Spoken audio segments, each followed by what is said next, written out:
Bonjour à tous. Merci David pour cette introduction qui met beaucoup de pression sur moi.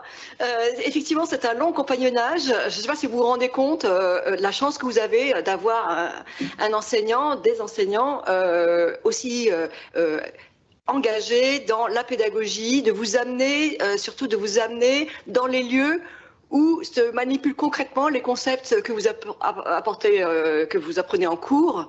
Et donc ça, je pense que c'est très important, ce lien. Je pense que ça vous donne un avantage par rapport à vos condisciples. Je compte sur vous pour faire fructifier cet avantage, non seulement dans vos études, donc au lycée, je comprends bien en bac et puis BTS, mais également dans votre vie professionnelle.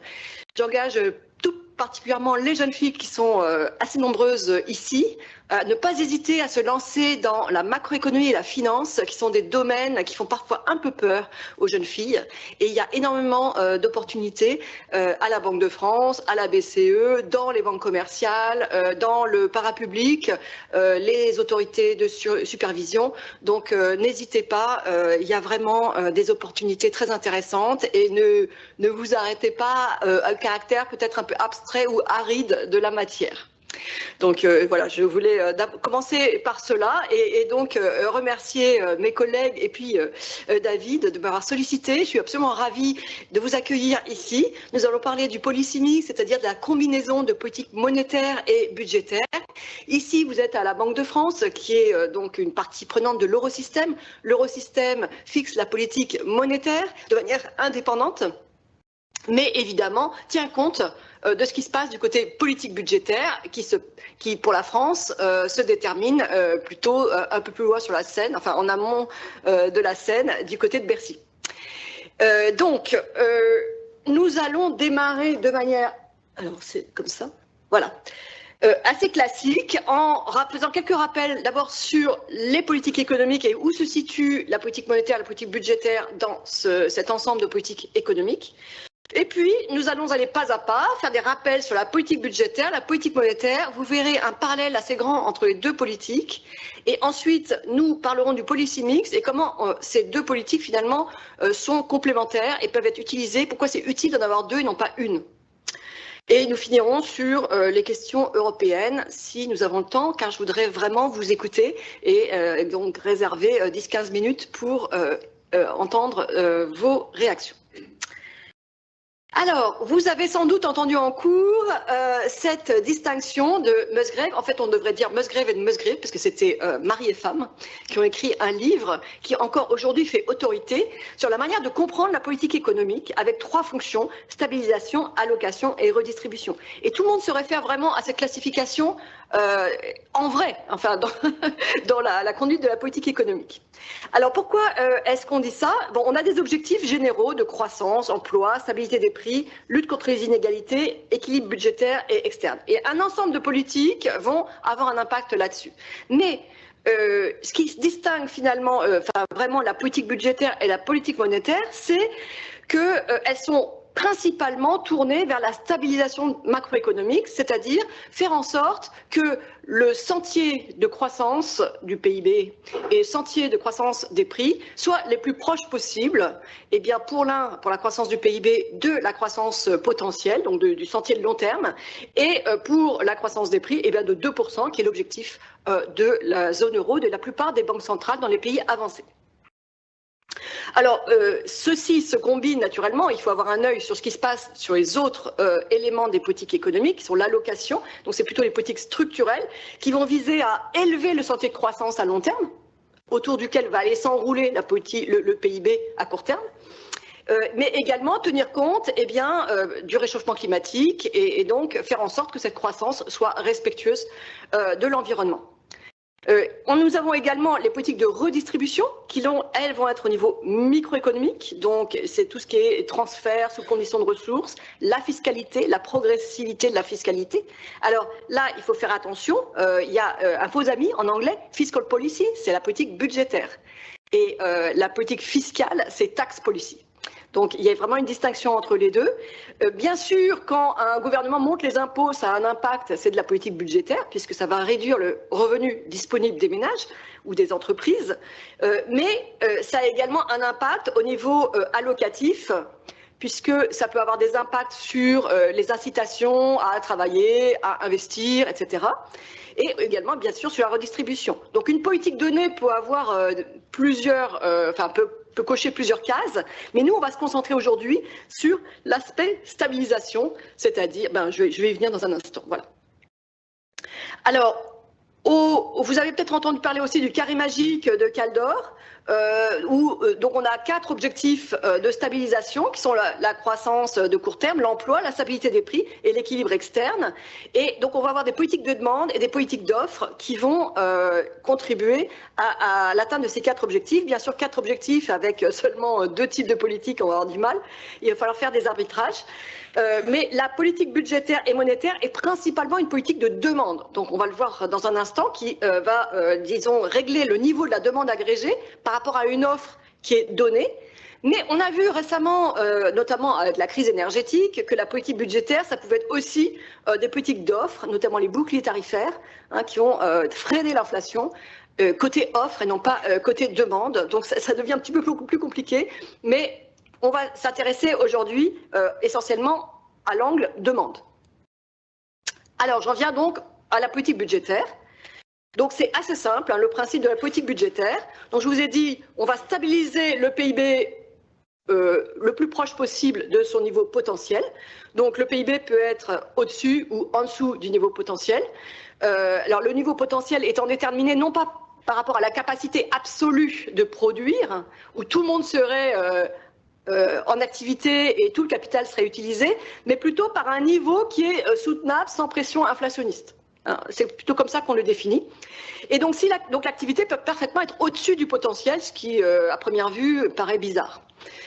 Donc, l'activité peut être soit en dessous, soit au-dessus. Si elle est en dessous, on va faire ce qu'on appelle une politique budgétaire expansionniste pour élever le niveau de la demande et atteindre, si possible, le niveau potentiel, en tout cas un niveau le plus proche possible du potentiel. Et donc, ceci peut se faire de 2 manières. Soit on laisse faire le système, c'est ce qu'on appelle les stabilisateurs automatiques. Pourquoi? Parce que si le PIB est en dessous du potentiel, alors les recettes budgétaires sont en dessous de leur niveau potentiel. Et le fait que les ménages, les entreprises payent moins d'impôts que ce serait le cas dans le long terme, eh bien, ça fait du déficit budgétaire, mais ça soutient leurs revenus. Et donc, ça va soutenir la demande de manière automatique. Le Parlement n'a rien à faire, le gouvernement n'a rien à faire, c'est automatique. Vous savez qu'en France, les prélèvements obligatoires sont une grosse part du revenu, donc cet effet est très puissant.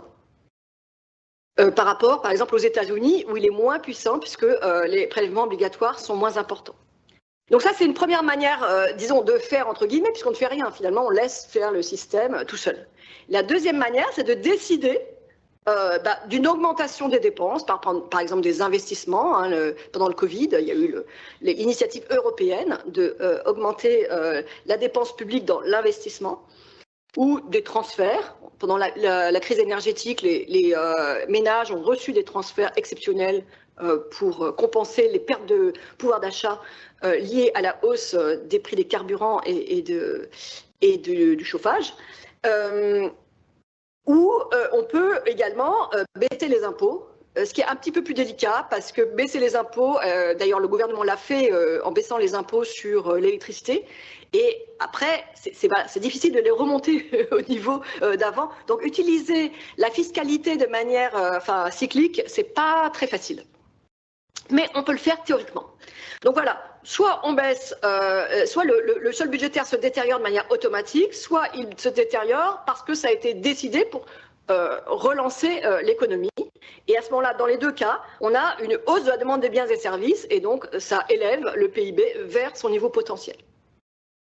Bon, maintenant, si l'activité est supérieure au potentiel, on a des risques inflationnistes et on va faire l'inverse. Donc, faites mentalement le schéma inverse, c'est tout, c'est le miroir. Alors, donc on va avoir 2 instruments. J'en ai parlé un tout petit peu déjà, les dépenses publiques ou les prélèvements obligatoires. À l'intérieur des dépenses publiques, on a soit les investissements, la consommation publique, soit les transferts sociaux. Pourquoi on distingue les deux? Parce que les transferts, vous pouvez faire des transferts en ménage, s'ils ne dépensent pas, ça n'aura pas d'impact sur le PIB. Alors que l'investissement public, dans la mesure où on arrive vraiment à le faire, ce qui n'est pas toujours évident, ça a un impact direct sur le PIB. Et les prélèvements obligatoires, c'est pareil, c'est indirect, et ça peut être via les cotisations sociales, qui ne sont pas des impôts, mais qui sont des prélèvements obligatoires, ou via les impôts directs et indirects. Voilà, et on raisonne, et ça c'est très important aussi, on raisonne au niveau des administrations publiques dans leur ensemble, c'est-à-dire État, administration de sécurité sociale et collectivités territoriales. Les collectivités territoriales ont des règles qui les empêchent de faire du déficit courant. Elles peuvent seulement faire du déficit pour de l'investissement. Donc l'essentiel du déficit courant, il est porté par l'État et les administrations de sécurité sociale. Alors, quels sont les effets ? Il faut distinguer donc les effets directs, les effets indirects et les fuites. Donc vous connaissez l'égalité comptable Y égale C plus I plus G plus X moins N. Donc Y c'est le PIB, mais à court terme c'est la demande agrégée qui va fixer le niveau d'activité. C, c'est la consommation privée, I, c'est l'investissement privé, G, ce sont les dépenses publiques, et X moins N, ce sont les exportations moins les importations, donc c'est le commerce extérieur, donc c'est la demande extérieure nette des importations. Alors l'effet direct, c'est tout simplement une hausse des dépenses publiques. Hein, si dans le cas d'une hausse de l'investissement public, on a une hausse de G. Et on a aussi un effet indirect, puisque les dépenses donc, vont, par exemple, le gouvernement, enfin non, par exemple, le gouvernement met de l'argent dans la décarbonation des bâtiments publics, d'accord ? Donc ça va être de l'investissement en construction, en BTP. Et les entreprises donc, vont soumettre à des appels d'offres, et une va gagner des appels d'offres et vont pas faire de l'activité grâce à cet appel d'offres, donc ça c'est G, mais ensuite va distribuer le revenu à ses salariés, à ses actionnaire, et donc là il y a du revenu supplémentaire qui arrive dans le circuit économique et qui va entraîner une hausse de la consommation et puis une hausse de l'investissement, parce que l'entreprise a des sous-traitants et va aussi distribuer de l'argent à d'autres entreprises qui elles-mêmes peuvent consommer ou investir. Donc on a ces effets indirects. Mais nous avons également des fuites, puisque cette consommation supplémentaire va se porter en partie sur des importations. Et donc ça a bénéficié aux producteurs étrangers, mais également va être épargné. Et donc, en fonction... Pardon, je suis...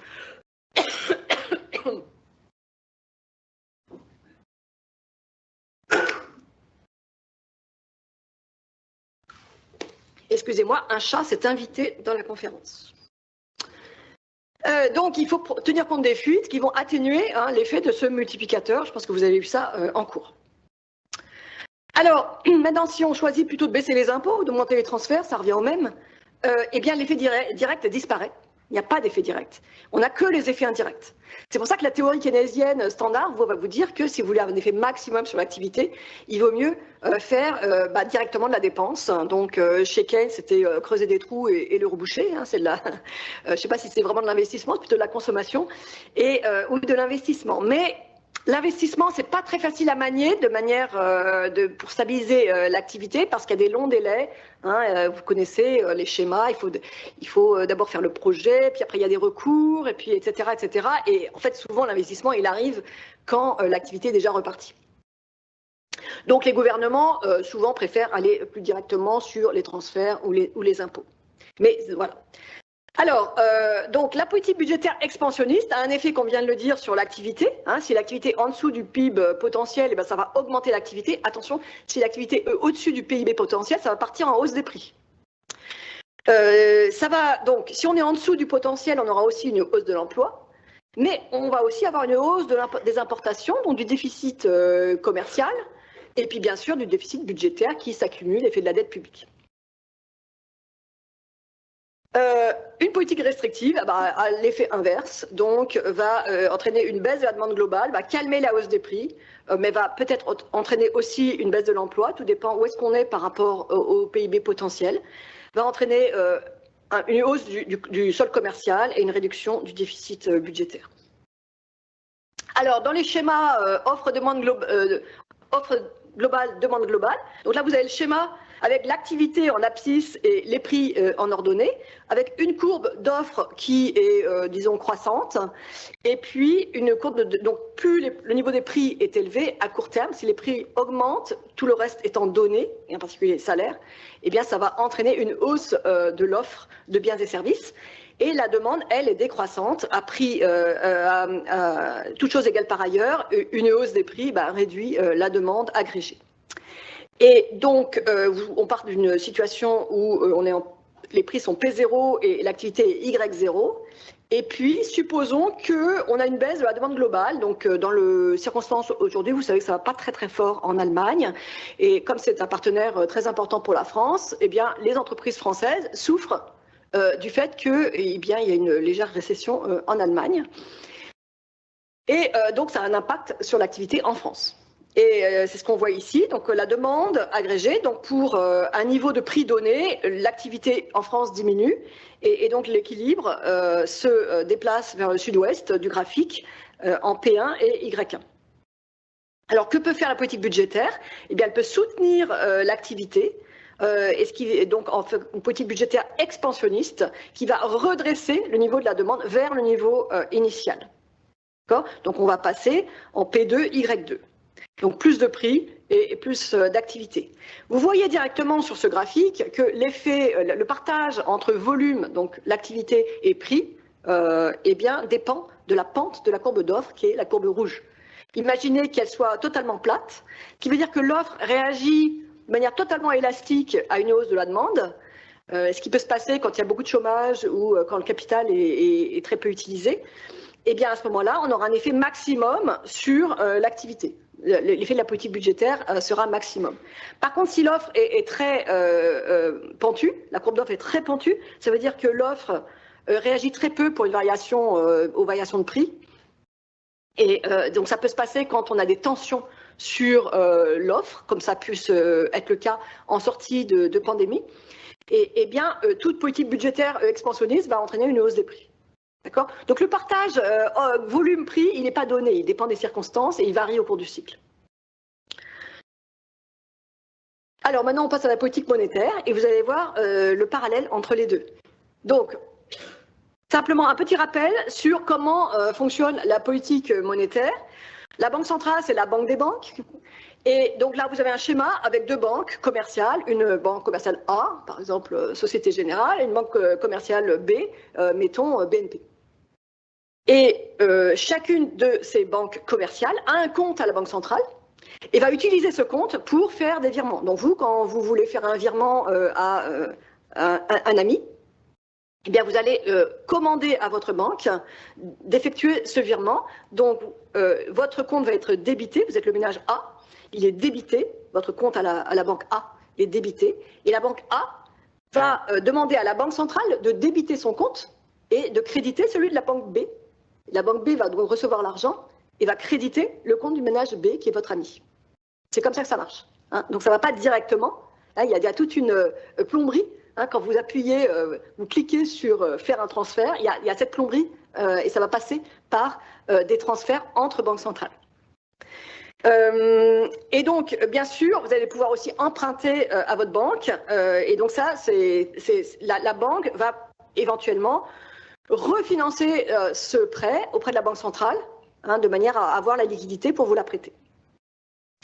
Donc c'est comme ça que ça fonctionne. Et donc la politique monétaire, ça consiste bien, à contrôler le coût de la liquidité. Donc quand, par exemple, il n'y a pas assez de liquidité pour financer les investissements au niveau des entreprises, les banques commerciales vont demander la liquidité à la Banque centrale. Et il y aura un coût pour cette liquidité. Et la Banque centrale détermine ce coût. Ou quand il y a trop de liquidité, eh bien, le taux, au contraire, le coût va baisser. Alors, donc c'est résumé ici. La politique monétaire, c'est fixer le prix de la liquidité et éventuellement aussi la quantité de liquidité. Alors ça, c'est plutôt récent parce que nous sortons d'une période où l'inflation était extrêmement basse, était trop basse en réalité, et les taux d'intérêt étaient arrivés, enfin le taux d'intérêt des dépôts, hein, les banques commerciales déposent à la Banque centrale leur excès de liquidité, elles avaient trop de liquidité, elles le déposaient à la Banque centrale et ça leur coûtait de l'argent. Donc ça, c'est quelque chose qui a toujours été compliqué à expliquer. Pourquoi les banques commerciales étaient prêtes à payer pour déposer à la Banque centrale? Le taux d'intérêt, c'était moins 0,5%. Hein. Donc ça paraît pas beaucoup, mais c'est des sommes énormes. Hein. C'est des dizaines, des centaines de milliards d'euros. Donc, pourquoi? Parce que simplement, il faut se représenter les banques commerciales comme, disons, ayant des caisses de billets dans les bras, et il faut les poser quelque part, ces billets. Ils ne savent pas où les poser. Et ils peuvent les poser sur, donc les prêter à des entreprises ou des ménages, mais en fait, ces entreprises et ménages n'en voulaient pas. Donc, ils étaient prêts à les accepter éventuellement, mais en fait, le taux d'intérêt aurait été encore plus négatif que moins 0,5%. Donc, c'était un moindre mal d'aller déposer ces caisses de billets à la Banque centrale et de recevoir. Et là, c'était en sécurité. Au moins, c'était en sécurité, puisqu'il n'y a pas de risque à les déposer à la Banque centrale. Donc, les banques étaient prêtes à payer moins 0,5% en rythme annuel pour ce service, en quelque sorte. Bon, nous sommes sortis de cette période-là, mais dans cette période-là, les prix redécollaient toujours pas, et donc les banques centrales se sont mises à augmenter la quantité de liquidité de manière à pousser les banques quand même à prêter, parce que le taux d'intérêt, il y avait tellement trop de liquidité que pousser les banques à les prêter à plus long terme ou sur des investissements un peu plus risqués. Voilà, donc, alors quels sont les instruments? Donc on a toujours les instruments de prix, qui sont les taux directeurs de la Banque centrale, et la communication. Alors pourquoi les deux vont ensemble? Parce que la Banque centrale fixe les taux d'intérêt auxquels les banques vont pouvoir déposer leur excès de liquidité à la Banque centrale. Les banques commerciales vont pouvoir déposer à la Banque centrale la liquidité excédentaire. Elles vont pouvoir emprunter, donc ça c'est les taux directeurs, mais ça c'est des taux à très court terme. Et en fait, la Banque centrale, dans sa communication, donne aussi des idées sur comment va évoluer plus tard la politique monétaire. Par exemple, aujourd'hui, ça dépend, donc la BCE dit les taux d'intérêt vont évoluer en fonction des données qu'on va avoir sur l'inflation, mais également sur la transmission de la politique monétaire à travers les banques et à travers l'économie réelle. Et donc, ça oriente les marchés qui vont aller regarder les indicateurs qu'a énoncés la Banque centrale. Donc cette communication permet aussi d'avoir un impact, pas seulement sur les taux d'intérêt à très court terme, mais à plus long terme, et qui sont ceux qui sont importants pour l'économie. Et la Banque centrale peut aussi agir sur la quantité de liquidité, donc traditionnellement les réserves obligatoires, mais c'est un instrument qui n'est pas tellement utilisé dans les pays avancés. C'est très utilisé par contre dans les pays émergents, notamment en Chine, qui peut donc augmenter les réserves obligatoires. C'est les réserves minimum que les banques doivent avoir à la Banque centrale en fonction de la quantité de dépôts qu'elles reçoivent. Et donc en Chine, la Banque populaire du peuple chinois augmente le taux de réserve obligatoire quand elle estime qu'il y a trop de liquidités et réduit le taux de réserve obligatoire quand elle veut relancer l'économie. Et on a dans les pays avancés, donc et en Europe depuis donc la crise de la zone euro et plus fortement depuis 2015, on a mis en place des politiques quantitatives, donc d'augmentation de la quantité de liquidité pour un prix donné. Alors, et c'est là que maintenant qu'on se rapproche de la politique budgétaire. Comment agit la politique monétaire sur l'économie réelle? Donc deux cas, soit l'inflation est inférieure à la cible, donc inférieure à 2%, soit elle est supérieure à la cible, supérieure à 2%. Alors je simplifie, hein, c'est pas 2,01% versus 1,99%. Hein, donc c'est pas à ce degré de précision, mais tout de même, la BCE a comme objectif une inflation harmonisée donc à 2%. Sur le moyen terme, c'est-à-dire c'est pas mois après mois, hein, mais c'est sur le moyen terme. Et deux manières d'atteindre aussi l'inflation bon, prenons directement la situation actuelle où l'inflation est supérieure à la cible. Il y a deux manières d'agir pour la Banque centrale. La première, c'est d'augmenter les taux directeurs. Donc c'est ce qu'elle a fait. La transmission de la politique monétaire. Bon, vous avez un film que vous pourrez regarder, je ne sais pas si on aura le temps de le passer, sur le site de la Banque de France et du CFI, sur la transmission de la politique monétaire. Je reviens donc au principe, quand l'inflation est supérieure à la cible, la Banque centrale augmente les taux d'intérêt. Depuis juillet 2022, les taux d'intérêt sont passés de moins 0,5% à plus 4%, donc 450 points de base qu'on appelle, donc 4,5 points de pourcentage. Donc c'était une hausse historique, très rapide, puisque le précédent épisode de hausse des taux dans les années 2000, c'était 200 points de base, de 2 points de pourcentage et sur une durée plus longue. Donc c'était une hausse très forte des taux directeurs. Alors ça a deux effets. Le premier, eh bien, ça augmente le coût de l'investissement et de la consommation et ça incite plutôt les ménages à épargner.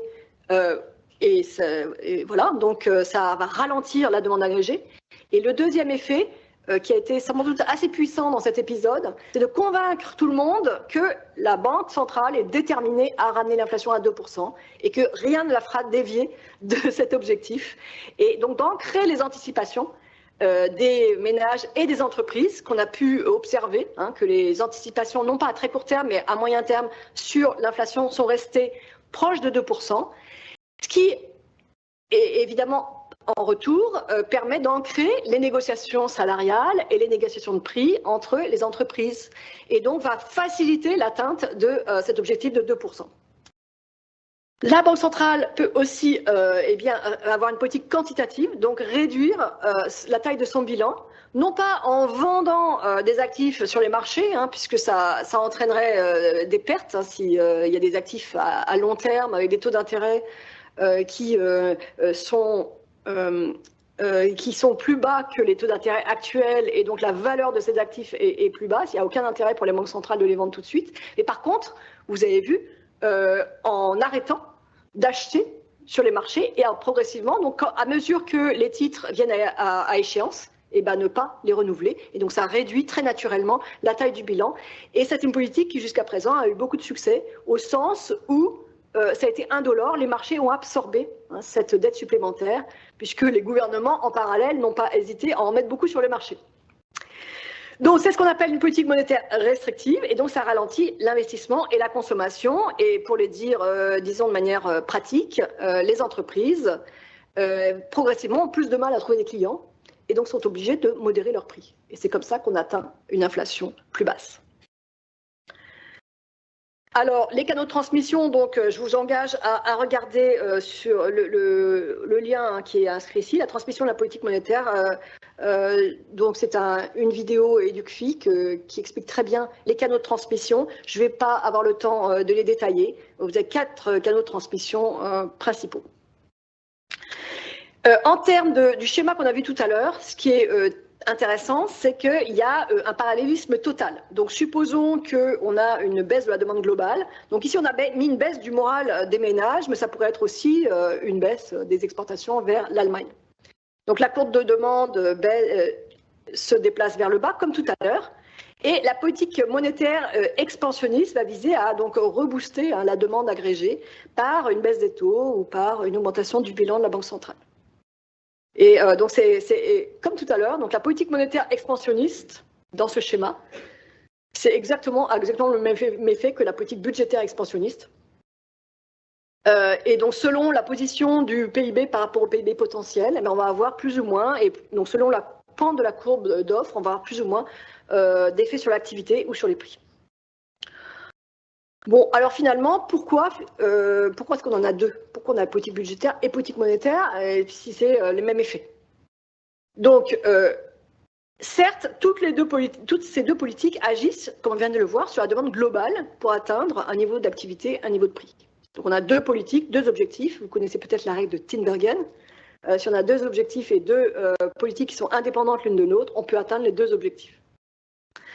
Mais les canaux de transmission ne sont pas les mêmes. Et donc, on a quand même, dans le détail, des différences entre les deux. Et je voudrais insister là-dessus ici. Donc, du côté de la politique budgétaire, on a un effet direct sur la demande, on a vu tout à l'heure. On a aussi un effet indirect via le revenu disponible des agents privés. Alors que dans le cas de la politique monétaire, on a seulement un effet indirect. La politique monétaire, contrairement à ce que certains pensent, la Banque centrale n'a pas un effet direct, ne peut pas directement investir, n'investit pas directement en économie pour booster la demande agrégée, mais fait varier les conditions du crédit de manière à ce que les agents privés, eux, soient incités à investir plus ou investir moins selon les cas. Deuxième chose, le solde budgétaire. Donc on a un effet direct de la politique budgétaire sur le solde budgétaire. Une politique expansionniste entraîne une détérioration du déficit, une politique restrictive réduit le déficit. Donc on a des effets durables via la dette publique. Alors que la politique monétaire a un effet indirect sur le solde budgétaire en faisant varier le taux d'intérêt auquel l'État s'endette. Également, on a des effets sur la balance des paiements. Donc on a vu avec la politique budgétaire, on a un effet indirect sur la balance des paiements, puisque une politique budgétaire expansionniste entraîne une hausse des importations et donc une baisse du solde commercial. La politique monétaire a un effet indirect également sur la balance des paiements, mais plutôt via les flux de capitaux. Si le taux d'intérêt baisse, eh bien, les capitaux vont sortir, vont aller s'investir dans d'autres pays. Et donc, la contrepartie, c'est que le compte courant doit augmenter pour égaliser le haut et le bas de la balance des paiements. Enfin, on a des éléments de politique économique, d'économie politique qui sont différents. Donc, dans le cas de la politique budgétaire, si on voulait simplifier, la décision est relativement lente. Vous savez que le budget, c'est un processus. Le gouvernement fait un projet et puis ensuite, ça passe à l'Assemblée nationale, au Sénat, qui ne sont pas d'accord, et il y a une navette, etc. Et c'est assez long. Et par contre, l'effet est rapide. Hein. Si on décide de donner 100 € aux ménages en dessous d'un certain revenu, comme on a pu le voir, hein, ça peut être fait très vite. Et avec un effet très rapide sur les revenus et donc sur la consommation et la demande agrégée. La politique monétaire, c'est un peu l'inverse. La décision peut être extrêmement rapide. L'Eurosystème l'a montré pendant la crise sanitaire, notamment. Donc, voilà, on peut convoquer un conseil des gouverneurs exceptionnel et décider très vite d'une hausse ou d'une baisse des taux d'intérêt. Par contre, les effets sont relativement lents, le temps que les taux d'intérêt se diffusent aux intermédiaires financiers, puis à l'économie réelle, sachant qu'en France particulièrement, les ménages et les entreprises sont en général endettés à taux fixe sur des périodes relativement longues, et donc ils sont protégés à court terme contre une éventuelle hausse des taux. Alors, on va donc essayer de combiner politique budgétaire et monétaire. Et là, on voit qu'on peut avoir donc une politique budgétaire expansionniste ou restrictive, une politique monétaire expansionniste ou restrictive. Et donc, on peut avoir les deux dans le même sens, expansionniste ou tous les deux restrictive, ou on peut avoir les deux en sens opposé. Donc, dans l'histoire, on a un peu d'exemples de tout. Donc, par exemple, la crise mondiale de 2009, on a eu une convergence entre politique monétaire et politique budgétaire avec des effets qui se cumulent. Donc, baisse des taux d'intérêt et relance budgétaire en même temps. Mais on peut aussi avoir une divergence qui peut d'ailleurs poser problème, et c'était le cas après la crise de 2012 en zone euro, avec des politiques budgétaires restrictives, c'est-à-dire qu'on a des pays en crise qui ont fait des ajustements budgétaires, tant que les pays qui n'étaient pas en crise fassent de la relance. Donc, au niveau agrégé, on avait de la restriction budgétaire. Et alors que la Banque centrale essayait d'assouplir de son côté, mais les effets étaient contrés par la politique budgétaire. Ou bien ils peuvent s'épauler. On a des exemples par le passé, notamment d'ajustements budgétaires réussis. Là, je cite la Suède, dans les années 90, car elle a réalisé un ajustement budgétaire, c'est-à-dire une réduction drastique du déficit sur une période assez courte, avec l'aide de la politique monétaire, hein, qui est devenue expansionniste à ce moment-là. Donc vous avez les deux qui vont... Bon. Les deux qui vont en sens inverse, mais c'est pour la bonne cause, en quelque sorte. Ça permet à la politique budgétaire de réaliser son ajustement sans trop de coûts pour l'économie réelle. Ce qui est très important dans tous les cas, c'est que chacune de ces deux politiques reste crédible pour que l'autre soit efficace. Ça, c'est vraiment très important. Et là, pendant les crises qu'on a subies, il y a évidemment, éventuellement un risque de dérapage parce qu'on a poussé à l'extrême chacun de ces deux instruments. Donc, le budget doit rester soutenable pour éviter un risque qu'on appelle de dominance budgétaire, c'est-à-dire que les marchés anticipent que, en fait, la dette publique n'est pas soutenable et que, in fine, ce qui va se passer, c'est que la Banque centrale, même si elle clame son indépendance, elle sera obligée d'acheter de la dette publique parce que les marchés n'en voudront plus. Donc ça, c'est un risque que les banques centrales regardent de très près, qui a été évité jusqu'à présent. Les marchés sont confiants et dans la soutenabilité de la dette publique et dans l'indépendance de la Banque centrale. Mais on peut avoir un autre effet qui est intermédiaire, où la Banque centrale essaye d'assouplir la politique monétaire pour des raisons de stabilisation, mais les marchés se défient de la dette publique et mettent un spread, c'est-à-dire que les taux d'intérêt auxquels les États empruntent sont supérieurs aux taux d'intérêt que la Banque centrale voudrait imposer à l'économie. Et donc, on peut avoir des effets indésirables de ce côté-là. Donc ça, c'est vraiment très important, que la politique budgétaire reste soutenable, d'où l'importance, après une expansion budgétaire, de revenir à une situation d'équilibre, voire de surplus, de manière à réengranger des marges de manœuvre. De l'autre côté, la politique monétaire doit être crédible pour limiter le coût de la dette publique. Donc là, on vient de dire, il faut que le fait que les banques centrales soient crédibles dans leur objectif d'atteindre 2% fait que les taux d'intérêt les taux d'intérêt à long terme augmentent moins, ils ont moins augmenté que les taux d'intérêt à court terme, et donc ça permet aussi aux États et aux agents privés de s'endetter à un coût qui n'est pas explosif. Je vais passer ça. Et terminer avec les institutions européennes et l'organisation du policy mix dans la zone euro. Donc, comme vous le savez, l'organisation du policy mix dans la zone euro est héritée du traité de Maastricht de 1992, alors, la vision maastrichtienne, elle était très simple. Et politique monétaire, c'était confié à la Banque centrale européenne avec pour objectif de stabiliser les prix agrégés dans la zone euro sur le moyen terme.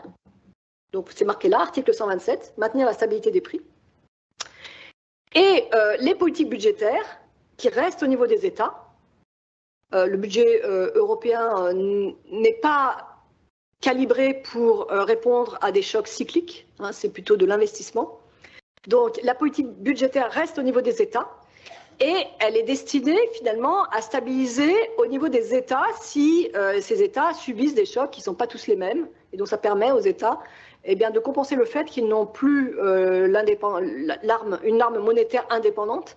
Et donc, ils ont une politique budgétaire qui doit être active, qui doit être expansionniste quand l'activité est déprimée et restrictive quand l'économie va bien. Donc, c'est ce qu'on appelle une politique contracyclique.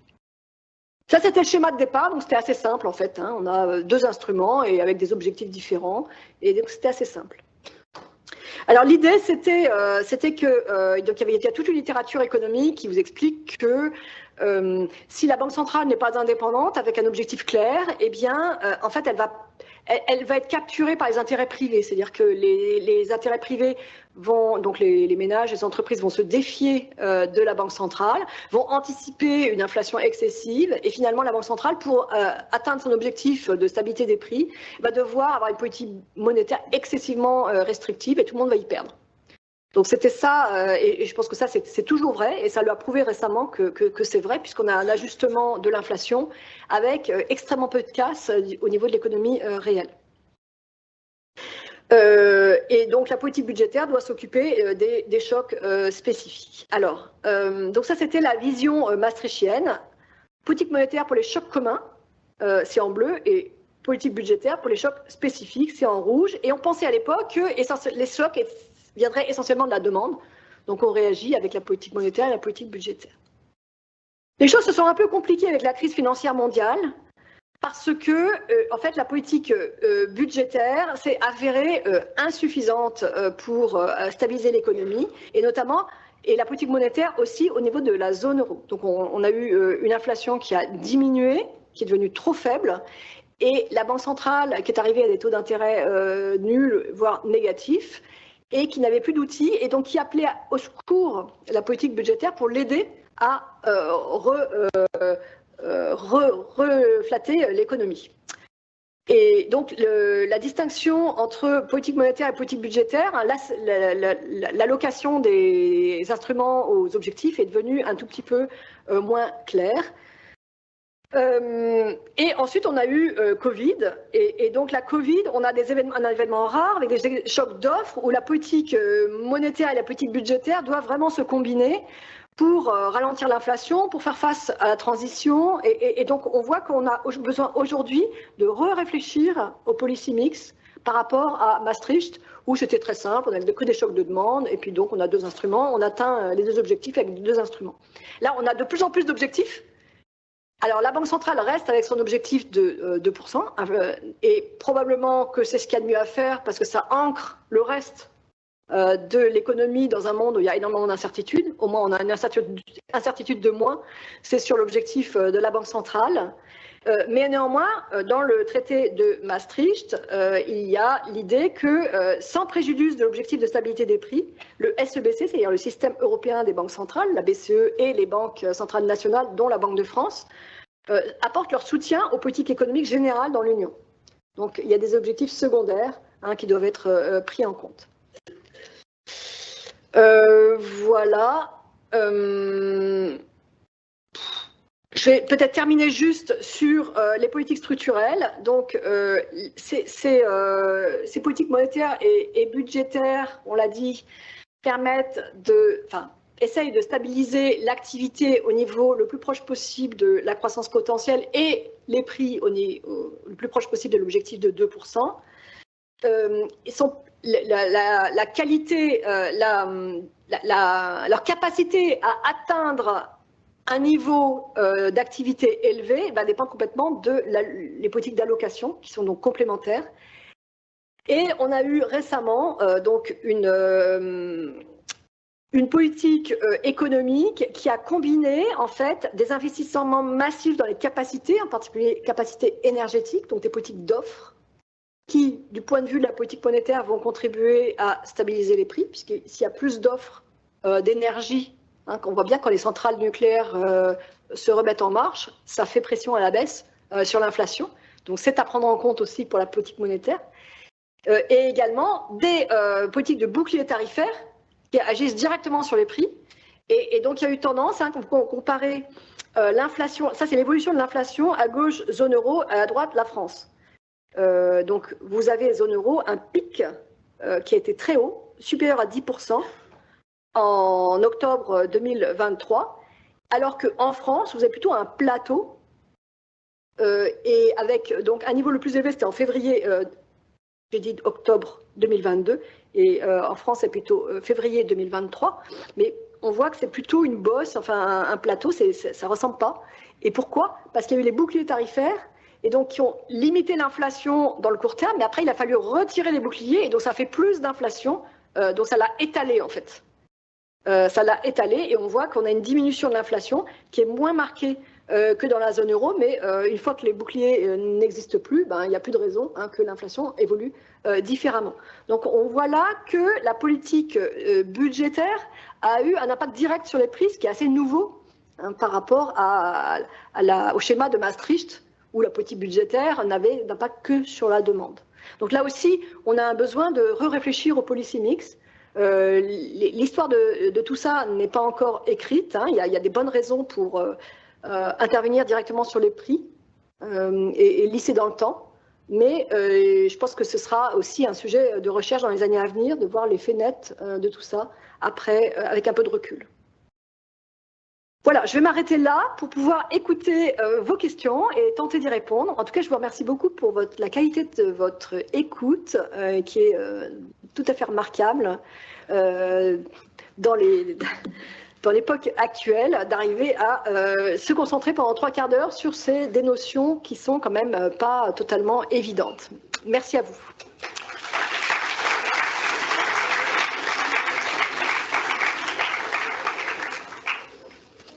Donc vous avez des micros dans les accoudoirs et n'hésitez pas à prendre la parole. C'est encore plus sympathique si vous vous présentez, vous dites d'où vous venez.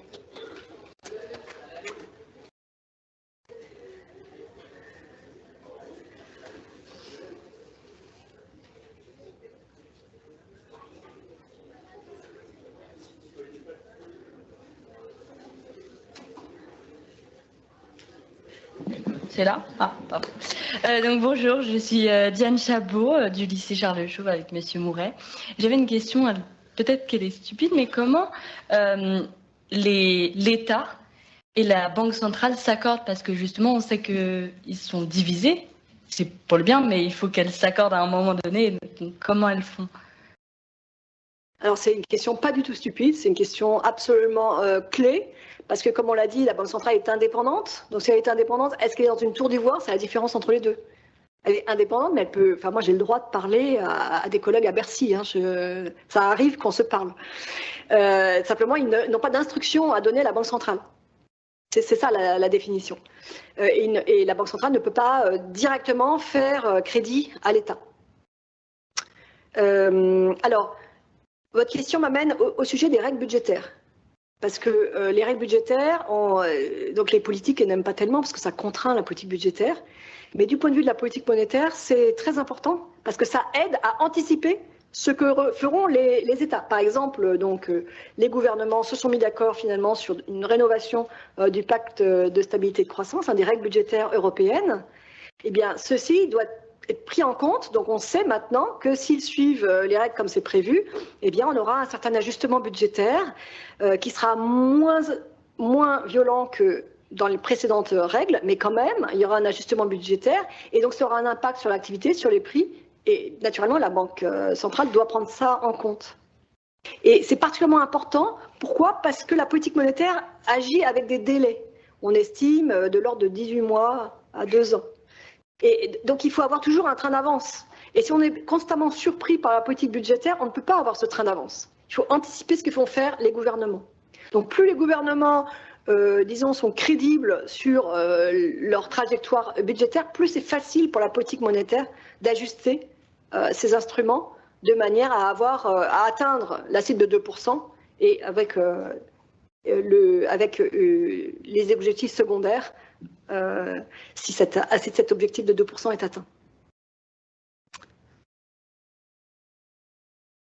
Oui, en haut.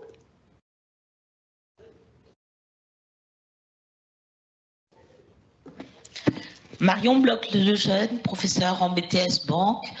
Une petite question sur le quantitative easing et l'arrêt du quantitative easing en 2022. Est-ce que justement, ce n'est pas cet arrêt qui a favorisé la hausse et l'inflation, le pic qu'il y a eu en 2023? Est-ce que vous pourriez détailler ce que vous avez en tête? Par quel canal le quantitative easing, vous dites easing, l'arrêt du quantitative easing, voilà, c'est ça, aurait entraîné de l'inflation? Est-ce que vous pouvez détailler ce que vous avez à l'esprit? L'arrêt du quantitative easing. Est-ce que le fait d'avoir arrêté ces rachats massifs de la politique monétaire de la Banque centrale n'a pas agi en stoppant justement au niveau monétaire les attentes qu'avaient les agents économiques sur du plus long terme, sur de la monnaie facile, notamment pour les banques, et donc accroître la hausse des taux d'intérêt? Ah oui, ça oui. Alors, on a vu le mécanisme, donc la Banque centrale fixe les taux directeurs et puis ensuite a d'autres instruments pour agir sur les taux d'intérêt à plus long terme. Donc, un de ces instruments, c'est la communication, j'en ai parlé, et l'autre, c'est les politiques de quantitative, puisque quand la Banque centrale avait acheté des titres court, moyen et long terme, eh ben, elle faisait pression à la baisse sur les taux d'intérêt, à toutes ces échéances, décidément, à toutes ces échéances. En arrêtant ça, évidemment, ça fait remonter tous les taux d'intérêt. Donc ça, au point bien pris. Mais là où je ne vois pas, c'est l'impact sur l'inflation. C'est-à-dire que normalement, ces hausses de taux d'intérêt vont accentuer l'effet de la politique monétaire, à la fois par le canal de l'endettement, c'est-à-dire que les ménages, les entreprises vont plutôt épargner, moins investir. Et avec aussi le canal de la crédibilité, puisque en arrêtant les achats, la Banque centrale montrait sa détermination à atteindre, à revenir à l'objectif de 2%. Donc je ne vois pas du tout pourquoi ça aurait augmenté l'inflation. Mais peut-être que je rate quelque chose. Oui, non, je pense pas.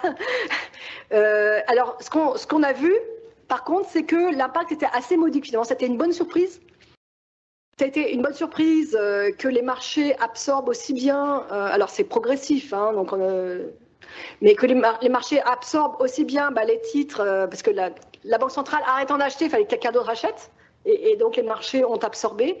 Et deuxièmement, la bonne surprise de la période récente, c'est la stabilité financière. C'est-à-dire qu'on aurait dit, ex ante, que les taux d'intérêt allaient monter aussi vite sur une aussi courte période, on aurait été vraiment tremblant pour le système financier dans son ensemble, parce qu'on a des acteurs qui ont investi, par exemple, vous avez les assurances-vie, qui ont investi des gros portefeuilles dans des actifs longs à des taux d'intérêt très bas. D'un seul coup, les taux augmentent, ils peuvent faire des pertes en valeur de marché et être déstabilisés. Et la bonne surprise, en fait, finalement, ça a été que les leçons de la crise financière mondiale, qui était la re-régulation de ce système, l'augmentation des coussins de liquidité et de capital, eh bien, en fait, on était drôlement contents, ça a très très bien marché, c'est-à-dire que même quand il y a eu les épisodes en mars 2022 de crise bancaire aux États-Unis et en Suisse, il y a eu très peu de contagion, le système a résisté, et donc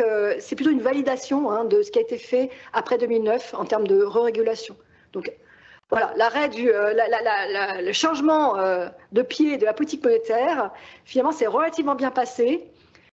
Et sur l'inflation, puisque l'inflation est revenue comme assez vite vers 2%, on n'est pas encore au bout, mais revenue assez vite vers 2%. Et sur la stabilité financière, et sur l'économie réelle, où, bien sûr, on a un ralentissement, mais ça n'est pas non plus, il n'y a pas de récession en France. L'économie réelle a quand même relativement bien résisté aussi, et aux États-Unis, alors là, c'est remarquable, puisque l'économie va quand même très bien.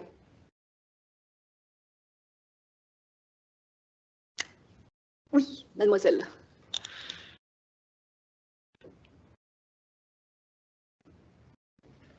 Ok. Alors du coup, bonjour, je m'appelle Audrey Inès et je suis élève au lycée Charles Chauve avec comme professeur Monsieur David Mouret. Du coup, j'avais une question, c'était quel rôle les attentes des agents économiques jouent-elles dans l'efficacité justement des politiques monétaires et budgétaires ? Alors, donc les attentes ou les anticipations, c'est la même chose. Voilà. Donc, pour la politique monétaire, c'est totalement clé. Parce que, en fonction des anticipations sur l'inflation, par exemple les entreprises, une entreprise qui anticipe que ses produits, le prix de ses produits vendus va augmenter, mettons, de 4% par an sur les 2 prochaines années, c'est pas du tout pareil que si elle anticipe que les prix vont augmenter de 2% par an sur les 2 prochaines années, pour un même taux d'intérêt. Mettons que le taux d'intérêt soit à 4%, si le prix de l'entreprise augmente de 4% par an, et bien finalement le taux d'intérêt réel anticipé, c'est 0. Donc même pas mal. Alors que si l'entreprise anticipe que ses prix vont augmenter seulement de 2% et que le taux d'intérêt est de 4%, le taux d'intérêt réel est de 2%. Et donc ça change tout pour l'entreprise et pour ses décisions d'investissement et aussi sur les négociations salariales, etc. Donc c'est hyper important. Du côté de la politique budgétaire, on le met moins en avant, mais c'est important aussi. Notamment, vous avez peut-être appris en cours l'équivalence ricardienne. Non, peut-être pas. Donc, quand il y a une politique budgétaire expansionniste et qu'on est dans une économie où il y a déjà beaucoup de dettes, eh bien, en fait, il va y avoir une certaine défiance. Les ménages vont se dire « Ah oui, mais c'est temporaire, plus tard, il va y avoir une hausse des impôts. » Et donc, finalement, ils épargnent. Le supplément de revenus, ils l'épargnent au lieu de le dépenser.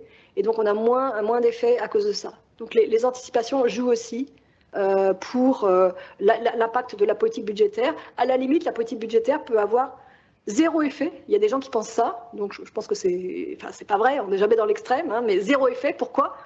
Parce que les ménages anticipent qu'il va falloir faire un ajustement budgétaire un jour. Et donc, s'il y a une expansion aujourd'hui, il y aura une politique restrictive plus tard. Et donc, finalement, tout ce qu'on leur donne, ils l'épargnent pour pouvoir le rendre plus tard, soit parce qu'ils devront payer eux-mêmes des services publics qui ont disparu, soit parce que les impôts vont augmenter.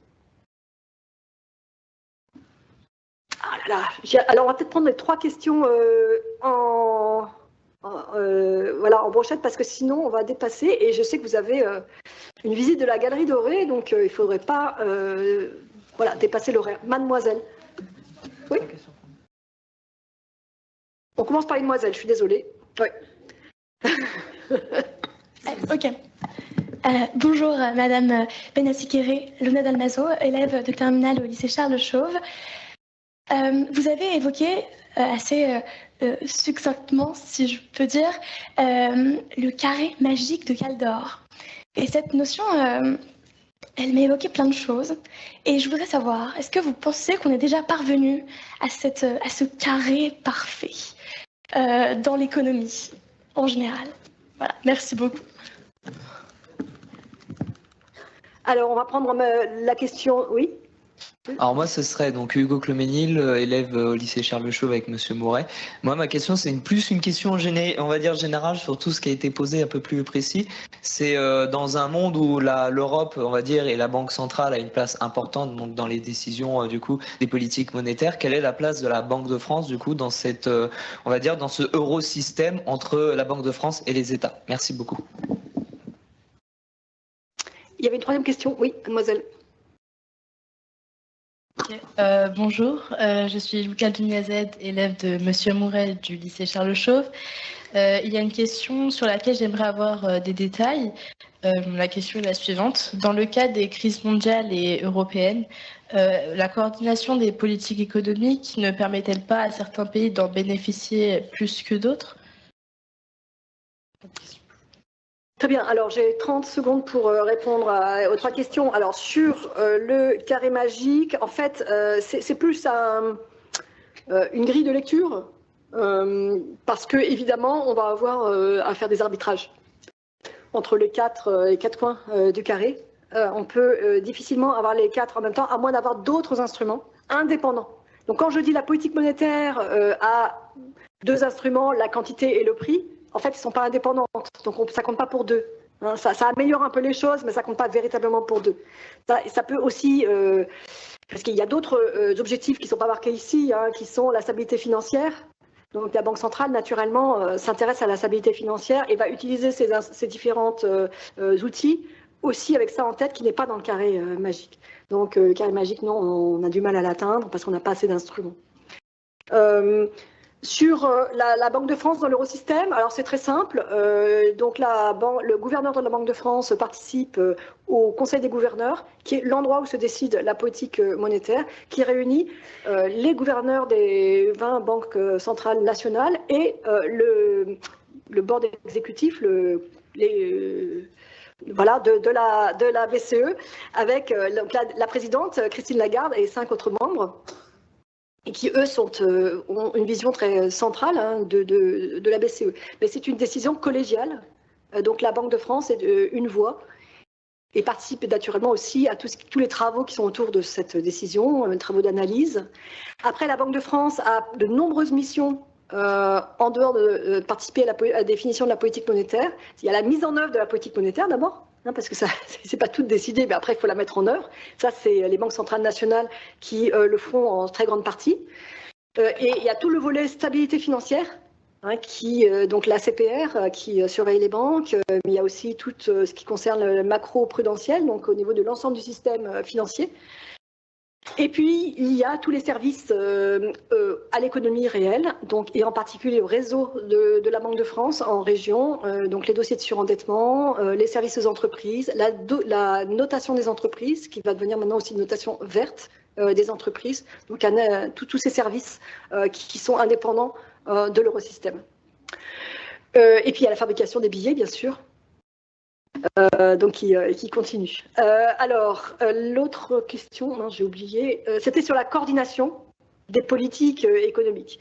Alors, la coordination des politiques économiques, depuis la création de l'euro, ça a été un peu le parent pauvre. Parce qu'on a un problème de légitimité. C'est-à-dire que les gouvernements sont élus sur une certaine plateforme électorale et leurs partenaires veulent leur dire « Ah, mais il faudrait faire un petit peu plus ci, un petit peu moins ça, etc. » Ils disent « Bah non, j'ai été élu pour faire une certaine politique. » Et donc, ils déroulent leur programme et ils ne voient pas du tout l'intérêt de se coordonner avec les autres pays.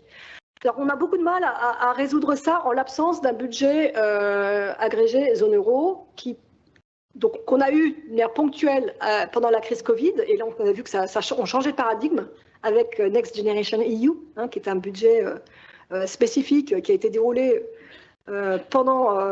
suite à la crise sanitaire. Et donc on a entrevu ce que ça pourrait être, mais la fenêtre s'est refermée.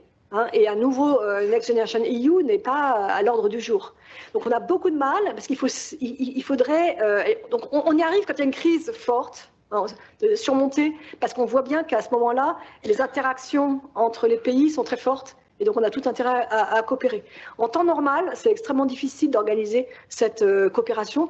La Commission essaye beaucoup, mais c'est très difficile. C'est très difficile de le mettre en œuvre en pratique.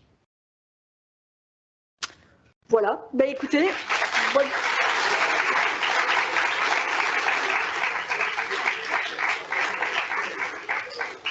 je vous souhaite une bonne visite à la Galerie Dorée et puis surtout beaucoup de succès dans vos études.